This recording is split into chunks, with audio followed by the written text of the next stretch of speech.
Hi guys, camera సెట్టింగ్స్లో ఇంపార్టెంట్గా ముఖ్యమైన 3 elements ఏవైతే ఉన్నాయో అపర్చర్, షటర్ స్పీడ్, అలాగే ఐఎస్ఓ. వీటిలోని మొదటిదైన అపర్చర్ గురించి మనం ఇంతకుముందు అప్లోడ్ చేసిన వీడియోలో తెలుసుకున్నాం. అయితే ఇప్పుడు షటర్ స్పీడ్ గురించి అలాగే దాని సెట్టింగ్స్ ఎలా చేయాలో పూర్తిగా తెలుసుకుందాం.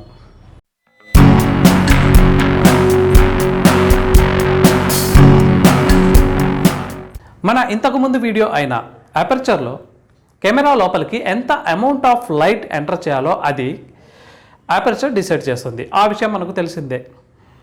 అయితే ఇప్పుడు కెమెరా లోపలికి లైట్ ఎంటర్ అయిన లైట్ని ఎంతసేపు ఉంచాలో అది షటర్ స్పీడ్ ద్వారా మనం నిర్ణయించవచ్చు. అంటే షటర్ స్పీడ్ అనేది కెమెరా లోపల ఎంటర్ అయిన లైట్ని ఎంతసేపు ఉంచాలో షటర్ అనేది డిసైడ్ చేస్తుంది.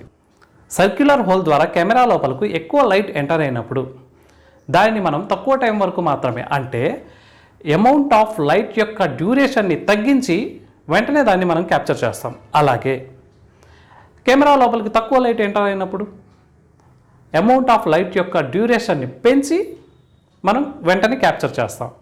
అంటే ఇక్కడ అపర్చర్ అనేది అమౌంట్ ఆఫ్ లైట్ అని, షటర్ స్పీడ్ అనేది అమౌంట్ ఆఫ్ లైట్ యొక్క డ్యూరేషన్ని అని అర్థమవుతుంది.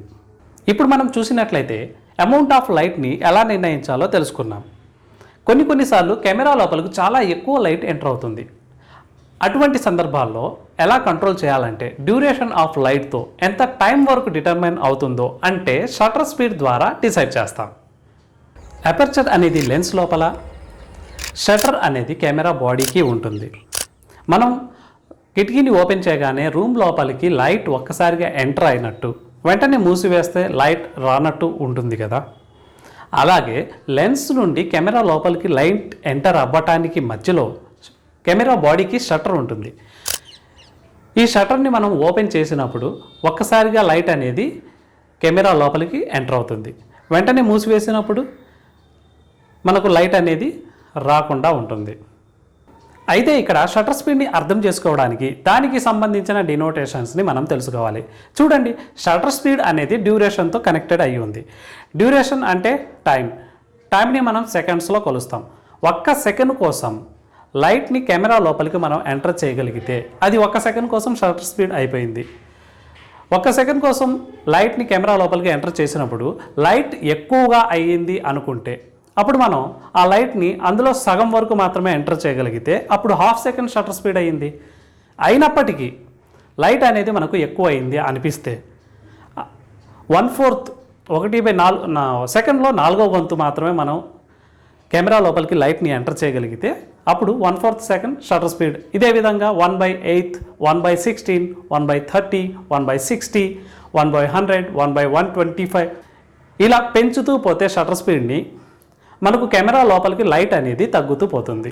షటర్ స్పీడ్తో లైట్ ఆఫ్ అమౌంట్ డ్యూరేషన్ని తగ్గించడమే కాకుండా దీనితో మనకు మరో ఉపయోగం కూడా ఉంది. అదేమిటంటే ఎలాగైతే మనం షటర్ స్పీడ్ని పెంచుతూ పోతామో సబ్జెక్ట్ని మనం ఫ్రీజ్ చేయగలుగుతాం. ఫర్ ఎగ్జాంపుల్, సబ్జెక్ట్ మనకు కదులుతూ ఉన్నప్పుడు మనం 1/2, 1/16, 1/30, 1/50 ఇలాంటి షటర్ స్పీడ్ వద్ద మనం క్యాప్చర్ చేస్తే ఆ పిక్చర్ మనకు బ్లర్ అయినట్టు, మోషన్ బ్లర్ అయినట్టుగా ఉంటుంది. అదే మనకు షటర్ స్పీడ్ అనేది 1/125, 1/250 ఇలాంటి షటర్ స్పీడ్ వద్ద మనం కదులుతూ ఉన్న సబ్జెక్ట్ని కనుక మనం క్యాప్చర్ చేస్తే అప్పుడు మోషన్ బ్లర్ అవ్వకుండా మనకు షార్ప్ ఇమేజెస్, ఫ్రీజ్ అయినట్టుగా ఇమేజెస్ అనేవి వస్తాయి. ఇక్కడ మరో విషయం ఏమిటంటే షటర్ స్పీడ్ని పెంచుతూ పోతే కెమెరా లోపలకు లైట్ తగ్గుతూ వస్తుంది. అప్పుడు సబ్జెక్ట్ డార్క్ అవుతుంది. కాబట్టి అపర్చర్ని, షటర్ స్పీడ్ని బ్యాలెన్స్ చేసుకుంటూ సబ్జెక్ట్ని క్యాప్చర్ చేయాలి.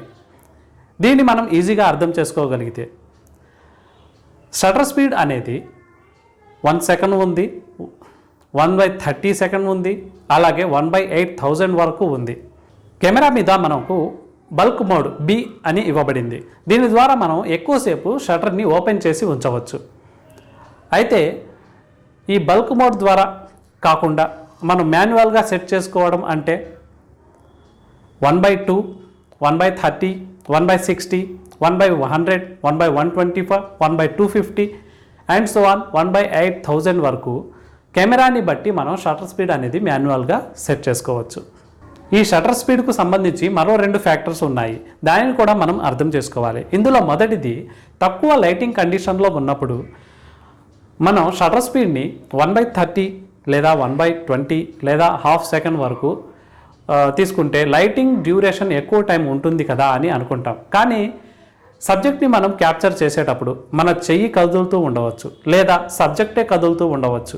అప్పుడు మనకు మోషన్ బ్లర్ అయిన పిక్చర్స్ మాత్రమే మనకు లభిస్తాయి. ఇక్కడ మనకు ఇంకో డౌట్ రావచ్చు, ట్రైపాడ్ని యూజ్ చేసుకోవచ్చు కదా అనే డౌట్ మనకు రావచ్చు. అప్పుడు సబ్జెక్ట్ కదులుతూ ఉంటే అప్పుడు కూడా మనకు మోషన్ బ్లర్ అయ్యే పిక్చర్సే లభిస్తాయి. అయితే మనకు షార్ప్ ఫొటోస్ కావాలి అంటే మన షటర్ స్పీడ్ వీలైనంత హైగా ఉండాలి. స్పోర్ట్ ఫొటోస్ లేదా వైల్డ్ లైఫ్ ఫొటోస్ తీస్తున్నప్పుడు మనకు షటర్ స్పీడ్ అనేది వీలైనంత ఎక్కువగా ఉండాలి. కానీ ఒకవేళ ల్యాండ్స్కేప్ లేదా ప్రొడక్ట్ ఫోటోగ్రఫీ తీస్తున్నప్పుడు అటువంటి సిచ్యువేషన్స్లో మనకు షటర్ స్పీడ్ యొక్క డిమాండ్ అవసరం లేదు.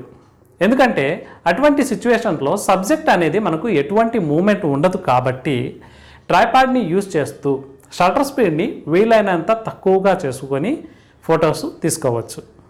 కానీ కొన్ని సందర్భాల్లో సబ్జెక్ట్లో మూమెంట్ ఉంటుంది. అంటే ఒక రన్నింగ్ డియర్ని క్యాప్చర్ చేయాలంటే లేదా గాలిలో ఎగురుతున్న ఒక పక్షిని క్యాప్చర్ చేయాలి అనుకుంటే లేదా వెడ్డింగ్ షూట్లో డ్యాన్స్ లాంటివి షూట్ చేయాలి అనుకుంటే ఇలాంటి సిచ్యువేషన్స్లో షటర్ స్పీడ్ అనేది వీలైనంత హైగా ఉండాలి.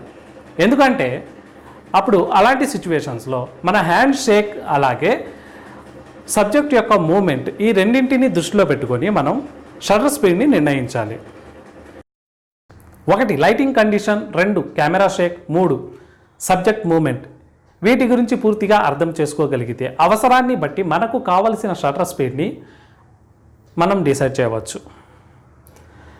ఒకవేళ నైట్ ఫోటోగ్రఫీ చేస్తున్నప్పుడు, డీజే పార్టీ లాంటివి క్యాప్చర్ చేస్తున్నప్పుడు ఫాస్ట్ మూమెంట్, అందరూ డ్యాన్స్ చేస్తూ కదులుతూ ఉంటారు కదా, చాలా ఎక్కువ ఫాస్ట్ మూమెంట్ ఉండి తక్కువ లైటింగ్ కండిషన్ ఉన్నప్పుడు ఎల్ఈడి లైట్ లేదా ఫ్లాష్ లైట్ని ఉపయోగించి ఫొటోస్ తీస్తే ఓకే, బాగానే వస్తాయి. కానీ ఎల్ఈడి లైట్ కానీ ఫ్లాష్ లైట్ కానీ సపోర్ట్ లేకుండా మనం ఫోటోలు తీయాలి అనుకుంటే షటర్ స్పీడ్ని 1/500 లేదా 1/1000 దగ్గర మనం ఫొటోస్ తీస్తే ఫొటోస్ వస్తాయి. కానీ అండర్ ఎక్స్పోజర్లో లైటింగ్ కండిషన్ లేని డార్క్ ఫొటోస్ వస్తాయి.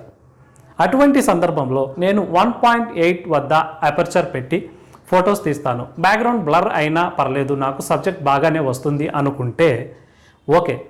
కానీ అప్పటికీ లైటింగ్ సరిపోలేదు, అండర్ ఎక్స్పోజర్లో ఫొటోస్ వస్తున్నాయి, ఫొటోస్ సరిగ్గా రాలేదు అనుకున్నప్పుడు మనకు 3వ ఆప్షన్ ఒకటి ఉంటుంది.